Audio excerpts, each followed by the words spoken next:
বাড়িতেই বানিয়ে ফেললাম মটকা আইসক্রিম। দোকানের মতনই স্বাদ আর দোকানের থেকেও খেতে খুব সুন্দর এবং টেস্টি আর অল্প খরচের মধ্যে। চায়ের কাপে করে বানিয়ে মিনি ব্লগ হ্যাপি বণিক পছন্দপুর চ্যানেলে তোমাদের সবাইকে স্বাগত। আমার আরেকটা নতুন ভিডিওতে তোমাদেরকে আমি ওয়েলকাম জানালাম।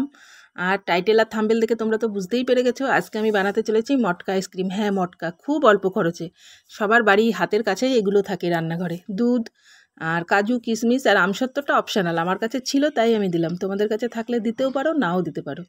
দুধ আর চিনিটা একসাথে ভালো করে ফুটিয়ে আমি জাল করে নিয়েছিলাম একটু ঘন করে। আর ড্রাই ফ্রুটসগুলো দেখতেই পাচ্ছ কাপের মধ্যে দিয়ে দিলাম, চায়ের কাপে। কেন বলো তো, আমার কাছে আইসক্রিম বানানোর যে কাপগুলো হয় প্লাস্টিকের, সেগুলো এখনও আমার নেই, কেনা হয়নি, সেই জন্য আমি এই চায়ের কাপেতেই বানালাম। ড্রাই ফ্রুটস দিয়ে ওপর দিয়ে দুধ ঢেলে দিলাম। তারপরে আমার কাছে আরও কিছু ড্রাই ফ্রুটস ছিল, সেই জন্য আমি সেগুলো ওর মধ্যে দিয়ে দিলাম, যাতে খেতে আর একটু বেশি ভালো লাগবে, গালে পড়লে ভালোই লাগবে। আর ওপর থেকে একটু বিস্কুটের গুঁড়ো ছড়িয়ে দিলেই আমার আইসক্রিম রেডি।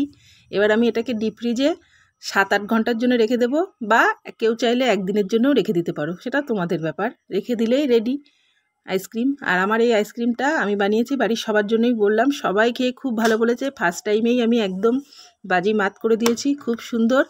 আমাদের মেয়ে ছেলে সবাই বলছে এবার থেকে আমরা আর দোকান থেকে আইসক্রিম কিনে খাবো না, তুমি বাড়িতেই নানান রকম বানাবা।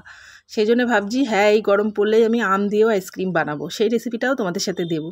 আর ফার্স্ট টাইমেই আমি একদম খুব সুন্দর, মানে কি বলবো, সবাই খুব ভালো বলেছে।